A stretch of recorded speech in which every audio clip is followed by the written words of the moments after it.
नमस्कार, आप सभी का स्वागत है आपके अपने चहेते सनातन भक्ति संस्कृति चैनल पर। इस चैनल का उद्देश्य श्री रामचरितमानस का अद्भुत हिंदी वर्णन करके आप सभी तक पहुंचाना उद्देश्य है। मेरे कथन में यहाँ पर जो भी त्रुटियाँ हों उसके लिए मैं श्री राम जी से क्षमा चाहती हूँ और आप सभी से। पहले ये देखो कि ऋषि मुनि और जो भी मिल रहे हैं भरत जी से, भरत जी के प्रेम भाव को देखकर उनको सभी यही समझा रहे हैं और कह रहे हैं बार बार कि आपके जैसा कौन है जगत में। उनके शील और प्रेम को देखकर बहुत ही प्रकार से उनको ऋषि मुनि किस किस का उदाहरण देके समझा रहे हैं। भागीरथी, गंगा जी।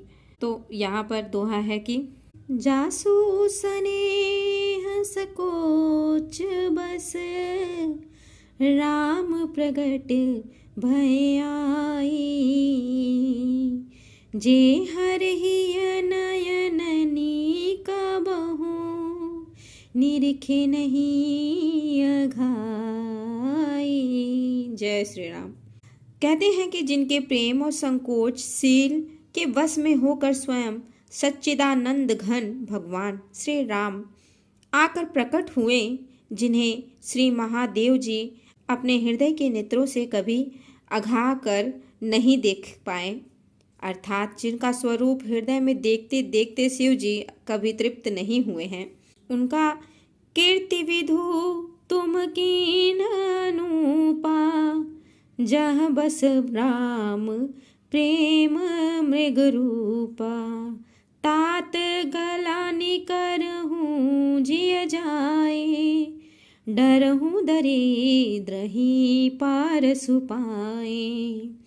परंतु उनसे भी बढ़कर तुमने कीर्ति रूपी अनुपम चंद्रमा को उत्पन्न किया, जिसमें श्री राम प्रेम ही हिरण के चिन्ह के रूप में बसता है। हे तात, तुम व्यर्थ ही हृदय में गलानी कर रहे हो, पारस पाकर भी तुम दरिद्रता से डर रहे हो।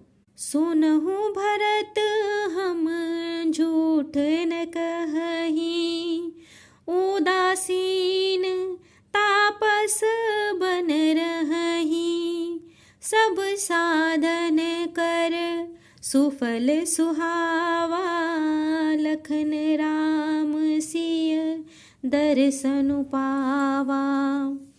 कहते हैं हे तात सुनो, हम झूठ नहीं कहते हैं, हम उदासीन हैं, किसी का पक्ष नहीं करते, तपस्वी हैं, किसी की मुंह देखी बात नहीं करेंगे, और वन में रहते हैं, किसी से कुछ प्रयोजन नहीं रखते। सब साधनों का उत्तम फल हमें लक्ष्मण जी, श्री राम जी और सीता जी का दर्शन प्राप्त हुआ है। ते ही फल कर फलो दरस तुम्हारा, सहित पयाग सुभाग हमारा, भरत धन्य तुम जसु जुग जयऊ, कहीं अस प्रेम मगन मुनि भयऊ। कहते हैं कि सीता लक्ष्मण सहित श्री रामचंद्र जी के दर्शन रूप उस पर महान फल का परम फल यह तुम्हारा दर्शन है। प्रयागराज समेत हमारा बड़ा भाग्य है। हे भरत सुनो, तुम धन्य हो, तुमने अपने यश से जगत को जीत लिया है। ऐसा कहकर मुनि प्रेम में बहुत प्रसन्न और मग्न हो गए हैं। सुनि मुनि वचन सभा सदहर से, साधु सरा ही सुमन सुर बरसे, धन्य धन्य धुनि गगन पयागा, सुनि सुनि भरत मगन अनुरागा। भरद्वाज मुनि का वचन सुनकर सभासद हर्षित हो गए। साधु साधु कहकर सराहना करते हुए देवताओं ने फूल बरसाने लगे। आकाश में और प्रयागराज में धन्य धन्य की ध्वनि सुन सुनकर भरत जी प्रेम में मग्न हो गए। फिर यहाँ दोहा है, पुलक गात हिय रामु, सिय सजल सरोरुह नैन, करि प्रणाम मुनि मंडली, बोले गद गद बैन। जय श्री राम। भरत जी का शरीर बहुत ही पुलकित हो गया। हृदय में श्री सीताराम जी और कमल के समान नेत्र प्रेमाश्रु के जल से भरे हैं। वे मुनियों की मंडली को प्रणाम करके गदगद वचन बोले। कहते हैं, मुनि समाजो अरु तीरथ राजू, साची हूँ सपथ आघाई काजू।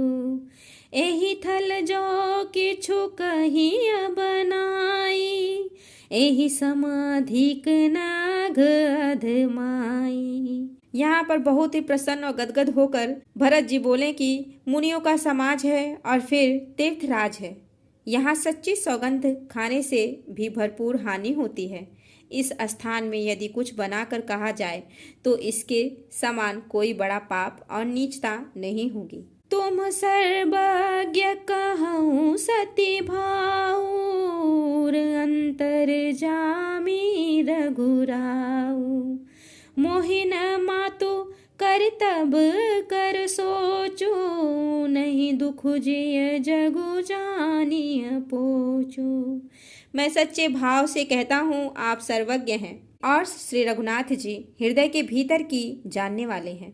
मैं कुछ भी असत्य कहूँगा तो आपसे और उनसे छिपा नहीं रह सकता। मुझे माता कैकेयी की करनी का कुछ भी सोच नहीं है और न मेरे मन में इसी बात का दुख है कि जगत मुझे नीच समझेगा। और नाहीन डरो बिगरी परलोको, पीतहु मरन कर मोहिन सोको। सुकृत सुजस भरी भुवन सुहाए, लक्ष्मण राम सरिस सुत पाए। न ही डर है कि मेरा परलोक बिगड़ जाएगा और न पिताजी के मरने का ही मुझे शोक है। भरत जी कहते हैं, क्योंकि उनका सुंदर पुण्य और सुयश विश्व भर में सुशोभित है। उन्होंने श्री राम लक्ष्मण सरीखे पुत्र पाए हैं। अपने पिताश्री के लिए कहते हैं। फिर राम बिरह तजि तनु छन भंगो, भूप सोच कर कवन प्रसंगो। राम लखन सिय बिनु पग पनहि, करि मुनि बेस फिरहि बन बनहि। कहते हैं, फिर जिन्होंने श्री रामचंद्र जी के विरह में अपने क्षण भंगुर शरीर को त्याग दिया, ऐसे राजा के लिए सोच करने का कौन प्रसंग है। सोच इसी बात का है कि श्री राम जी, लक्ष्मण जी और सीता जी पैरों में बिना जूती के मुनियों का वेश बनाए वन वन में फिरते हैं। यह दोहा है, अजिन बसन फल आसन मही, शयन डासी कुश पात। बसी तरु तर नित सहत हिम, आपत बरखा बात। कहते हैं, वे वल्कल वस्त्र पहनते हैं, फलों का भोजन करते हैं, पृथ्वी पर कुश और पत्ते बिछाकर सोते हैं और वृक्षों के नीचे निवास करके नित्य सर्दी, गर्मी, वर्षा और हवा सहते हैं। एहि दुख दाह दहई दिन छाती, भूख न बासर नींद न राती। एहि कुरोग कर आओ साधु नाही, सोधेउ सकल विश्व मन माही। इसी दुख की जलन से निरंतर मेरी छाती जलती रहती है। मुझे न दिन में भूख लगती है, न रात को नींद आती है और मैंने मन ही मन समस्त विश्व को खोज डाला, पर इस कुरोग की औषध कहीं नहीं है। मातु कुमत बढ़ई अघ मूला, तेहि हमार हित किन बसूला। कली कुकाठ कर कीन कुजंत्रु, गाड़ी अवधि पढ़ी कठिन कुमंत्रु। कहत है कि माता का कुमत बुरा विचार, मतलब माता का कुमत विचार पापों का मूल बढ़ई है। उसने हमारे हित का बसूला बनाया है, उससे कलह रूपी कुकाठ का कुयंत्र बनाया है और 14 वर्ष की अवधि रूपी कठिन कुमंत्र पढ़कर उस यंत्र को गाड़ दिया है। मतलब यहाँ माता का विचार जो कुविचार है वो बढ़ई है। भरत को राज्य वसूला है, राम का वनवास को यंत्र है और 14 वर्ष की अवधि कुमंत्र है। मोहि लगियहु को ठाटू ते ही ठाटा, घाल सी सब जगु 12 बाटा। मिटई को जोगु राम फिर आए, बसई अवध नहीं आन पाए। यहाँ ऋषि मुनि को सबको बता रहे हैं, मेरे लिए उसने यह सारा कुठाट बुरा समाज पूरा साज सज्जा जौन करे हैं रचा है और सारे जगत को 12 बाट छीन भिन्न करके नष्ट कर डाला। यह कुयोग श्री रामचंद्र जी के लौट आने पर ही मिट सकता है और तभी अयोध्या बस सकती है, दूसरे किसी उपाय से नहीं बसेगी। भरत वचन सुने मुनि सुख पाई, सबहि कीन्ही बहु भांति बढ़ाई। तात करहु जन सोचु विसेखी, सब दुख मिटी राम पग देखी। यहाँ भरत जी के वचन सुनकर मुनि ने सुख पाया और सभी ने उनकी बहुत प्रकार से बड़ाई की, प्रशंसा की। मुनि ने कहते हैं, हे तात, अधिक सोच मत करो, श्री रामचंद्र जी के चरणों का दर्शन करते ही सारा दुख मिट जाएगा।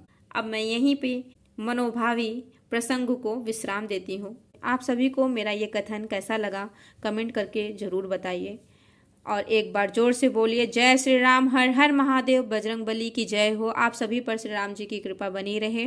नमस्कार, धन्यवाद।